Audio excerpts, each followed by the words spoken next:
Casting Call, bienvenue sur le podcast de la rédaction de casting.fr qui révèle ta vraie nature. Ici, on va parler casting, témoignages exclusifs, des rencontres avec des professionnels, les clés et les secrets pour devenir un artiste et surtout, en vivre. Casting Call, c'est ton nouveau coach audio qui te permet de poser ton premier pas sur ton chemin de l'éveil et de la réussite. Ose enfin devenir celui dont tu rêves. Bonjour et bienvenue sur Casting Call, le podcast de la rédaction de casting.fr. Je suis Soledad Franco et aujourd'hui j'ai la chance de recevoir une des personnes que j'admire le plus dans notre milieu artistique. Pourquoi ? Parce qu'il s'engage avec exigence et sans peur. Son parcours des années de théâtre, des tournages cinématographiques, Steve est l'un de ceux qui fait rayonner le théâtre en France, mais pas que. Notre invité du jour peut se vanter d'être acteur, scénariste, réalisateur, metteur en scène et producteur. On s'émeut avec ses mises en scène, on s'extasie et surtout, on réfléchit. Récemment, il a su mettre en lumière le parcours du nageur d'Auschwitz. Je parle de Sélectionné, bien sûr, l'histoire oubliée d'Alfred Nakache. Mais aussi, il a su éveiller chez le célèbre chanteur Amir l'audace de devenir acteur. Bref, vous l'avez compris, je suis avec Steve Suissa. Bonjour Steve. La devise de ce podcast est « Ose devenir celui dont tu rêves ». Qu'en est-il pour toi ce juin 2023 ? C'est une phrase qui me hante depuis ma plus tendre enfance, d'avoir le courage d'être soi, de pas tricher, d'être connecté, je dirais, à ses rêves d'enfant. Et de tout faire pour pas les abandonner et malgré tout tenter de sourire et de garder la joie même quand on a des valeurs très, très à l'ancienne, je dirais. Et je pense qu'aujourd'hui notre métier d'artiste comme notre métier d'être humain c'est de transmettre ça à nos enfants, aux spectateurs. Et s'il y avait une chose qui pouvait pour moi réparer ce qu'on est, ce qu'on vit, la société dans laquelle on est, c'est des spectacles, c'est des musiques, c'est des films, c'est des textes, c'est des phrases clés, c'est des regards. Et donc, je tente de rassembler chaque jour par la culture et de faire les belles rencontres, soit avec des personnages oubliés, soit avec des gens qui ont envie de faire ce métier avec cette éthique. On est ici dans un studio dans le 9e arrondissement. Ton enfance, tu l'as passée à Montmartre. Raconte-nous quel genre d'enfance, quel genre d'éducation, que faisaient tes parents ? Je suis né rue du Faubourg Montmartre et ma maman avait à peine 16 ans et elle attendait au nom de la loi avec Steve McQueen. Elle s'est évanouie dans le salon et elle m'a accouché dans le salon. Waouh ! Donc c'est pour ça que je m'appelle Steve. Elle aurait pu attendre Adamo ou quelqu'un d'autre. Quelle histoire ! Ouais. Et 18 ans après, je voyais mon premier psychologue et je lui ai raconté cette histoire. Et il m'a dit, votre mère attendait un film, ce sera 80 €. Donc voilà, je suis né dans ce quartier. Je l'aime beaucoup parce qu'il est vrai, parce qu'il est authentique, parce qu'il y a des coins jolis, il y a des coins moins jolis. Et à l'époque de mon enfance, c'était une sorte de Little Italy, comme chez Scorsese, comme ça. Il y avait un peu toutes les communautés qui vivaient là. Il y avait les Français, les Portugais, les musulmans, les Juifs, les Méditerranéens. Et même dans les restaurants, c'était scindé comme ça. On rentrait dans un restaurant oriental, il y avait d'un côté les avocats, les dentistes, et puis il y avait de l'autre côté les voyous. Et moi, j'étais fasciné par ça, parce que mes parents et mes grands-parents étaient bouchers rue Richer. Et moi, j'étais au café en face des Folies Bergères, et d'un côté, il y avait les artistes, de l'autre côté, il y avait les voyous, et encore de l'autre côté, il y avait les honnêtes commerçants qui travaillaient jour et nuit. Et moi, j'étais fasciné par les voyous parce qu'ils avaient de l'élégance, ils avaient du charisme, ils avaient les voitures. Et puis, j'étais aussi fasciné par les honnêtes commerçants parce que je trouvais qu'ils étaient beaux. Ils étaient beaux parce qu'ils travaillaient jour et nuit pour protéger leur famille, pour avoir le sens de la dignité, de l'honneur. Et donc j'étais très partagé. Et en face, je voyais des artistes comme Lisette Malidor rentrer aux Folies Bergères. Et je me disais, c'est génial d'être artiste parce qu'en fait, on peut avoir toutes ces vies-là en une seule. on peut avoir 100 vies en une seule. Et, pour moi, c'était totalement inaccessible. Inaccessible? Inaccessible. J'étais fils de boucher, j'admirais mes parents, mes grands-parents qui m'ont éduqué, puisque j'ai eu mes parents m'ont eu très très jeune. Et j'étais fasciné par leur force de travail. Mais pour moi, c'était quelque chose comme la boucherie, qu'on faisait de père en fils. Donc je ne pensais pas que je pourrais avoir une place là-dedans, et je pensais même pas que ni mes amis ni ma famille auraient pu me prendre au sérieux. Donc c'était des rêves très secrets. Voilà, j'allais au cinéma par la porte de derrière sur les grands boulevards, et je regardais les films, et j'avais l'impression que les questions que je me posais dans la vie, le film me répondait. Mais j'en parlais même pas avec mes potes, parce que voilà, on n'en était pas là.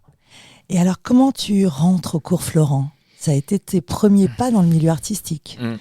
Comment ça s'est passé? Je quitte l'école parce que j'ai l'impression qu'il faut que j'aide mes parents à joindre les deux bouts, et ça m'intéresse pas trop. Et mon grand-père veut me faire reprendre la boucherie de famille, et ça m'intéresse pas trop non plus. Et donc je décide de leur montrer que je suis un garçon courageux, et je vais à Rungis et je trouve du travail où je porte 8 tonnes de viande par nuit. J'ai 15 ans, on décharge ces quartiers de viande la nuit pour que les bouchers à 7h du matin puissent faire leur étalage. Et c'est épuisant, mais c'est très très bien payé.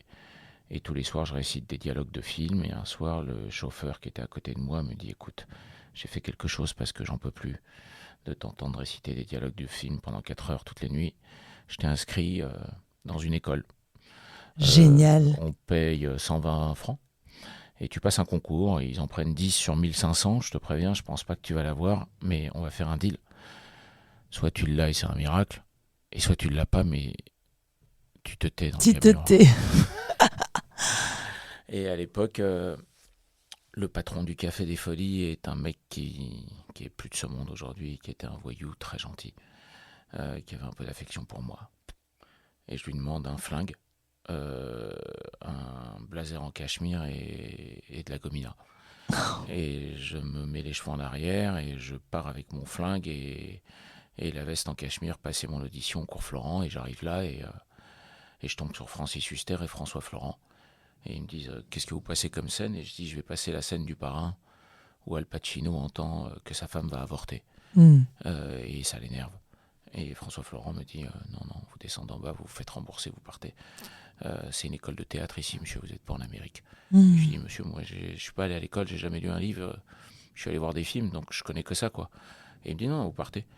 Et Huster me regarde et il dit laisse-le passer. Et je passe ma scène, et pendant que je passe ma scène, ils avaient une technique que je connaissais pas, c'est qu'ils parlaient entre eux pour déconcentrer.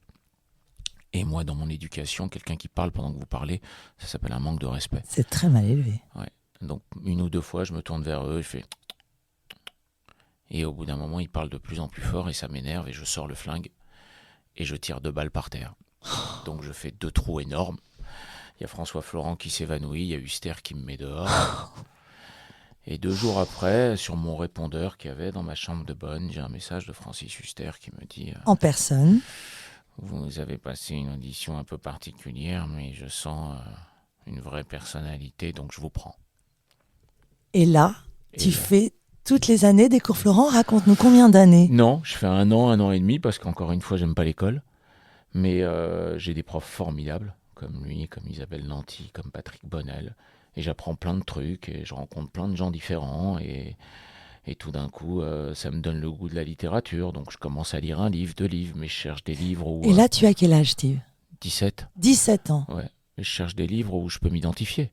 Donc je tombe sur des livres comme Martin Eden de Jack London, où c'est l'histoire d'un jeune garçon qui va défendre une jeune fille bourgeoise, et qui va passer sa vie à vouloir réussir juste pour qu'elle le regarde. Et je trouve ça super, super beau, parce que j'aime ce mec.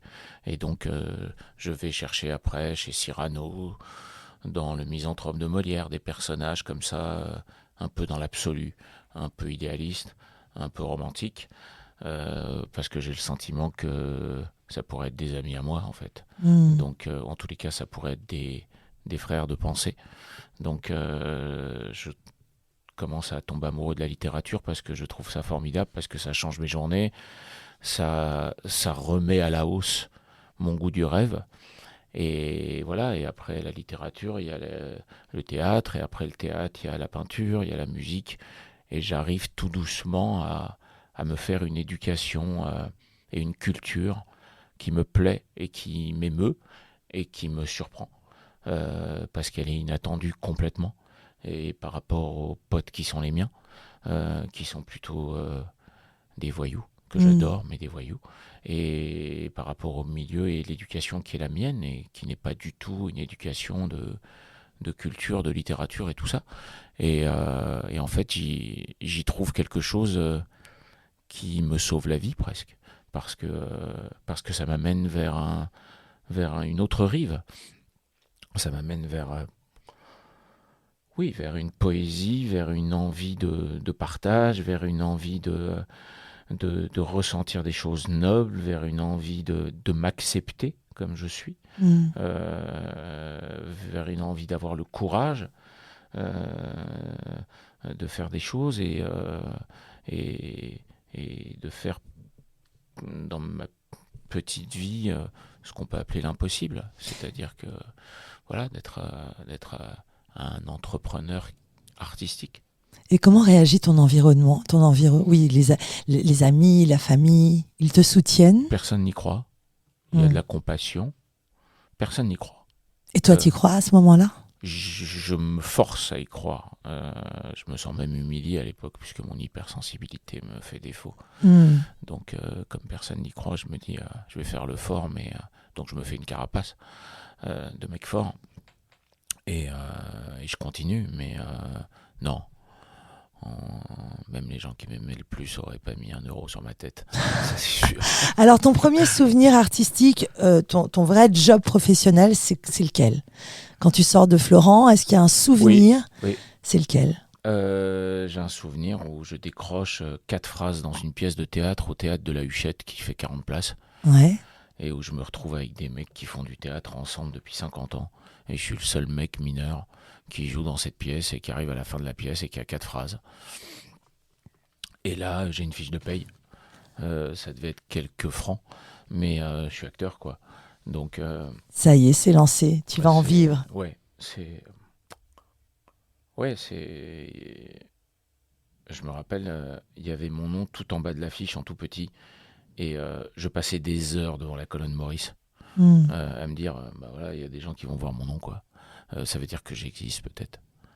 Et de là, ça s'est enchaîné, comme je disais tout à l'heure. J'aimerais qu'on parle du succès de Sélectionné, qu'on a vu au théâtre Édouard VII, puis Marigny.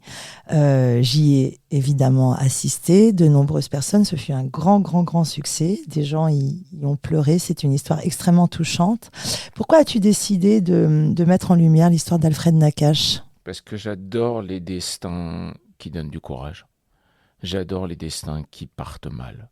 J'adore les destins où on se dit bah, je sais pas ce qu'il va faire, lui ou elle. Parce que ça donne du courage, parce que ça donne une colonne vertébrale, parce que ça donne de l'espoir.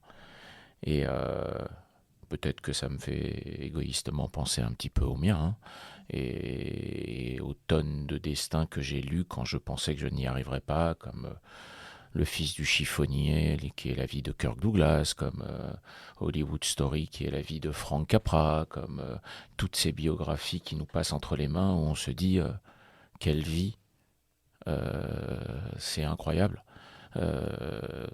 C'était pas dessiné, quoi. C'est la volonté, la force, le courage, le dépassement de soi qui font que ces gens-là ont réussi à faire de leur vie quelque chose d'incroyable. Et donc j'ai toujours été fasciné par ça. Et la plupart de mes pièces sont souvent des destins soit oubliés, parce que je trouve qu'en plus ça permet aux gens de découvrir quelque chose, donc ça a une double fonction.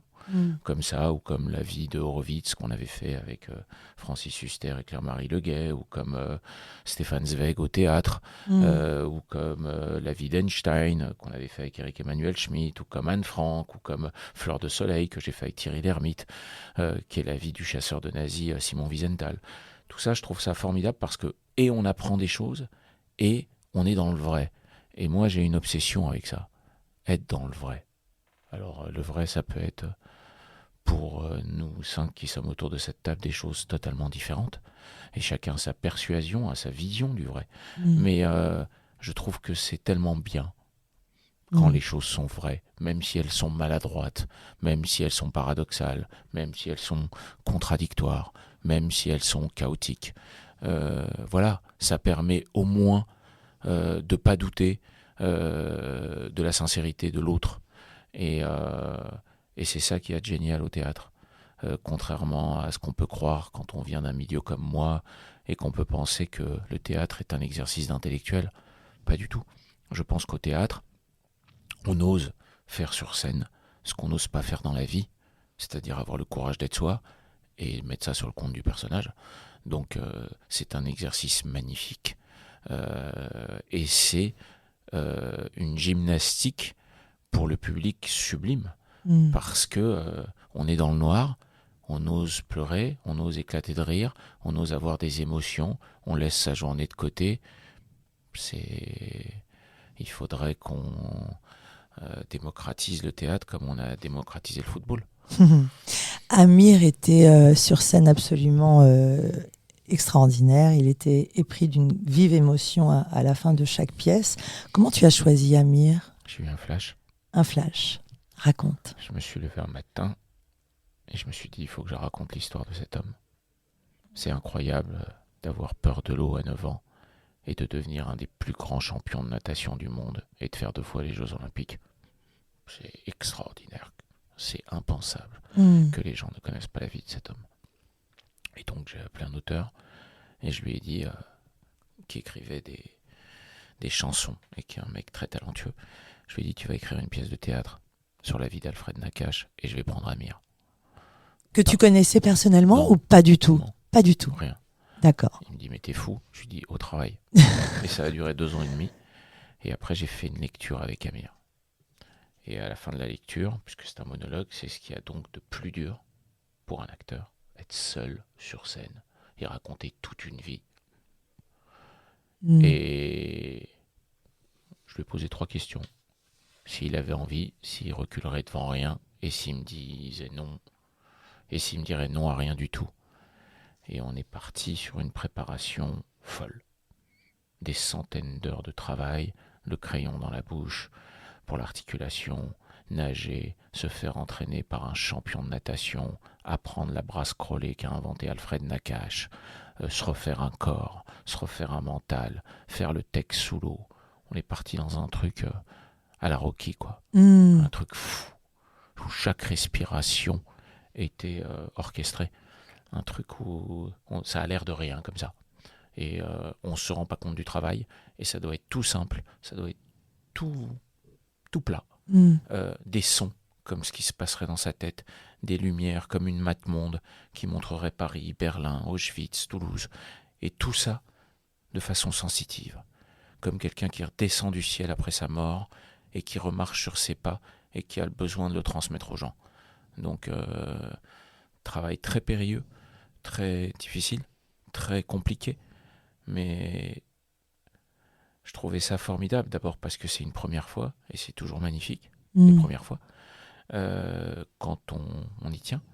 Et je trouvais ça formidable parce que je me disais qu'en plus, il allait véhiculer une curiosité auprès des gens qui écoutaient des chansons, auprès d'une génération qui n'allait peut-être pas au théâtre. Et puis tout d'un coup, il a ça. C'est-à-dire que c'est pas un flash physique, il a ça. Il a ce côté ambitieux, ce côté volontaire, ce côté courageux, ce côté je veux être un héros, je veux être le héros de ma famille, j'aime une femme depuis longtemps, je voudrais l'aimer encore longtemps. Il a ça. Il a ce romantisme, il a cette envie de déployer en lui des choses formidables. Et donc, il a cette bravoure. Et j'avais besoin avant tout, avant même qu'il ouvre la bouche, qu'il dégage tout ça, le personnage. Et non pas de faire une composition artistique. Parce que quand je monte une pièce, et j'en ai monté un peu, j'ai besoin que les gars avec qui je prends le café le matin au coin du Faubourg Montmartre, ils se disent pas je manque de culture donc j'ai pas pu comprendre la pièce. J'ai besoin que les gens se disent je comprends tout en fait. c'est génial. Est-ce qu'au départ, Amir soupçonnait avoir cette capacité et ce talent de jouer comme ça sur scène? Je pense qu'au fond de lui, sûrement, parce que c'est un artiste et que quand il chante et qu'il fait des concerts absolument incroyables, voilà, je pense qu'au fond de lui, bien sûr. Après, il faut que ça sorte, il faut que ça sorte sur un exercice compliqué. Amir est quelqu'un de très lumineux, souriant. Mhm. Et là, le personnage, il a envie de sourire, mais il peut pas sourire. Il se bat. Il se bat pour transmettre, il se bat avec lui-même, il se bat avec ses peurs, il se bat avec le contexte historique. Mhm. Donc il a fallu rentrer dans Alfred Nakache. Mhm. Le désir de transmission, chaque jour rassemblé par la culture et chaque jour entreprendre pour la culture. La culture, c'est ce qui te passionne. On pourrait dire que le théâtre, mais pas, évidemment le théâtre, mais pas que. Et tu animes à l'origine une émission religieuse sur le judaïsme depuis 2018 sur France 2. Comment ce projet est-il venu à toi? Alors c'est la première fois qu'on me propose quelque chose dans ma vie. Je pense qu'après 35 ans de métier, on m'a jamais proposé un jour de figuration. Donc j'ai trouvé ça bizarre déjà. Mmh. Et en y réfléchissant et en rencontrant l'équipe de gens qui étaient déjà installés, dont Isabelle Sarda, ma directrice de production, j'ai regardé les émissions et j'ai demandé s'il y avait moyen d'avoir une carte blanche, de réinventer le concept et d'en faire quelque chose et de culturel et de culturel Mmh. et donc quelque part de spirituel. Mmh. Et ça a été au début très vertigineux de se dire que toutes les semaines il fallait offrir aux gens un rendez-vous dont ils avaient l'habitude depuis 50 ans Mmh. et qu'il fallait le moderniser, le changer, le faire évoluer, mais avec une âme qui n'est pas l'âme de quelqu'un de très religieux, mais qui croit beaucoup, avec l'âme de quelqu'un qui a une foi. Mmh. Et je me suis aventuré là-dedans à chercher des sujets, des invités, des écritures, des visions. Et c'est un exercice extraordinaire, parce que je me retrouve à interviewer des hommes, des femmes, à faire des thématiques entre le judaïsme et la musique, le judaïsme et l'architecture, le souci de l'autre, la bonne action, le couple, des textes. Et c'est les juifs de Russie, les juifs de Tunisie, les juifs musulmans, les juifs, l'affaire Dreyfus, toutes les fêtes juives, et leur donner une vision et donner aux traditions une chose magnifique, comme celle de parler du Shabbat, qui naît pour moi une vocation extraordinaire, c'est-à-dire de s'entourer des gens qu'on aime le plus et qui font pas la même chose tous les jours Mmh. que nous, mais de garder l'esprit de famille et de partager avec eux le repas et le temps qui passe et la joie. Donc tout ça, c'est venu s'enrichir et donc les gens sont au rendez-vous, l'audimat explose. On a remis en place une cérémonie du souvenir en direct tous les ans au sein de cette émission pour rendre hommage aux justes, aux enfants cachés, aux femmes pendant la guerre, avec des thématiques tous les ans, qui va même des fois jusqu'à réunir 1 million de gens.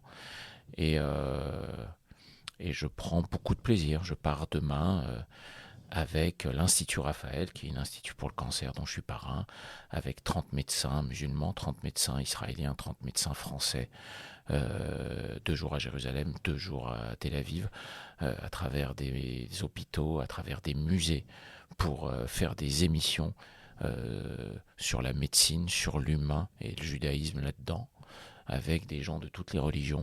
Et voilà, je ne m'attendais pas du tout à faire ça. Mmh. C'est d'une richesse infinie. Un devoir de mémoire, mais pas que, beaucoup de spiritualité. Est-ce que cette spiritualité, avant que tu commences l'émission, était présente chez toi? Est-ce que tu penses que lorsque tu as atterri au cours Florent la première fois, elle vivait déjà en toi, cette spiritualité? Elle n'était pas assumée, Mm. ou elle n'était pas identifiée totalement. Et avec le temps qui passe, aujourd'hui, elle m'aide. Il y a une phrase dans le Talmud qui dit Gamzul et Tova, Mhm. tout est pour le bien. Avant, quand j'avais une galère, Je me disais, mais je comprends pas, quoi. C'est injuste, c'est trop de galères, c'est un cycle de galères, c'est Mm. trop dur, quoi. Faut se taper de partout.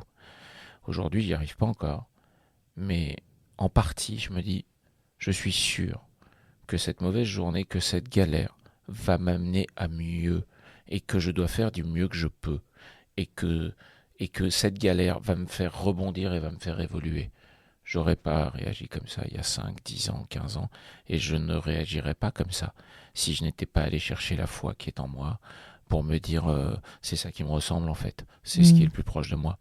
Donc oui, et c'est un très beau cadeau pour moi de pouvoir travailler sur ces émissions qui, au jour d'aujourd'hui, suivant l'audimat, font venir pour 70 ou 80% d'entre eux des gens qui ne sont pas de confession juive. Mm. Et c'est génial parce que c'est encore une fois une façon de rassembler. Mm. Est-ce que tu avais hésité, t'as douté, parce qu'on parle de judaïsme, on parle de... Est-ce que c'était périlleux, peut-être, pour toi? Est-ce que t'as pensé à ça? Je me remets en question tous les jours. Mm. J'ai l'amour inquiet, je Mhm. suis un anxieux et j'ai des complexes de l'enfance, donc je pense toujours que je vais peut-être pas être à la hauteur, donc je suis un besogneux. Mm. C'est comme quand on m'a proposé de monter la flûte enchantée de Mozart ou Carmen à l'Opéra Bastille. Comment tu vas aller demander à Steve Fuissa qui sort un flingue chez Florent et qui se bagarre au coin de rue pendant 15 ans dans le faubourg d'aller monter Carmen à l'Opéra Bastille avec Karine Des... Mm. Et ben il y a un moment où je me suis fait toutes les captations de Carmen du monde pendant 5 jours. Je me suis enfermé, je me suis dit je vais montrer ma version du romantisme avec ce que je peux, c'est-à-dire avec ce que je suis. Et peut-être que ce que je suis, ça suffit. Donc voilà, mais oui, c'est des challenges où on a toujours envie d'être à la hauteur parce qu'on n'a pas envie de décevoir. Mm. Israël, tu as fondé le Festival du théâtre français. Raconte-nous en quelques mots. Il y a 5-6 ans, on est allé jouer Anne Frank avec Francis Huster et on s'est retrouvé devant 220 000 francophones dans un pays de 9,5 millions de gens Mm. en manque de culture française. Et tout le monde nous a dit, c'est des francophones qui aiment la plage, qui aiment les voitures, qui aiment l'immobilier, ils n'aiment pas le théâtre. Ce serait une folie de faire quoi que ce soit de théâtral ici, ça n'intéressera personne. Mm. Et pour moi, une ville avec un festival et une ville sans festival, c'est pas la même. Mm. Je veux dire que Cannes, Avignon ne seraient pas les mêmes villes aujourd'hui. Et donc, à petite échelle, on a créé un festival du théâtre français en octobre et maintenant un Tel Aviv Comédie au mois de juin. On fait venir des spectacles avec des gens qui jouent le jeu, qui ont envie d'être citoyens du monde, qui ont envie de jouer en Israël comme ils auraient envie de jouer au Liban. Mm. Et on fait des salles de 1000 personnes. Donc sans sponsor pour l'instant, sans aide.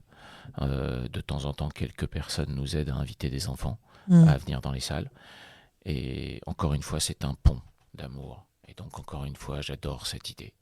Et il y a 5-6 ans, il y avait des enfants qui venaient dans les loges pour faire des selfies, pour prendre des photos avec les artistes. Et ça m'a donné l'envie de monter une école, puis 2 écoles, puis 3 écoles. Donc aujourd'hui, j'ai 3 écoles là-bas. Alors des écoles de quoi? De théâtre? De théâtre francophone pour les francophones où il y a des cours toutes les semaines de 3 heures, de 4 heures. Et à la fin de l'année, on monte un spectacle avec eux. Toujours ce souci de transmission et de culture. Ouais, de, de partage. De partage et de partage par ça. Parce que voilà, parce que je trouve que c'est magnifique.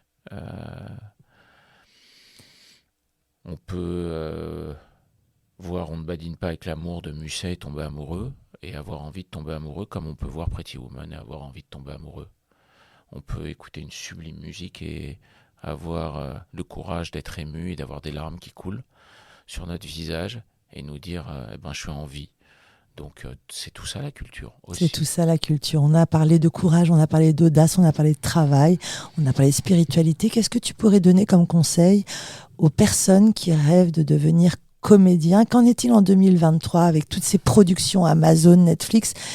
D'après toi, quelles sont les astuces, les conseils que tu pourrais donner? Soyez-en sûrs. Faites-vous prendre comme stagiaire régie sur un film, même gratuitement, servez des cafés, apprenez l'humilité, faites des photos qui vous ressemblent, pas des photos où dans la rue on vous reconnaîtrait pas, ça sert à rien. Soyez vous-même et tous vos défauts vont devenir vos qualités. C'est-à-dire que quand on prend l'exemple de Sylvester Stallone, il a un petit œil qui se ferme sur la gauche. Quand il fait une photo, il monte son œil gauche. Il tourne pas la tête vers la droite pour montrer celui qui marche. Et c'est ce qui fait qu'il est devenu Rocky et c'est ce qui fait qu'il est devenu Sylvester Stallone. Et je pense qu'à aimer ses défauts, ça devient des qualités. Et donc, faut juste s'accrocher, faut juste en être sûr.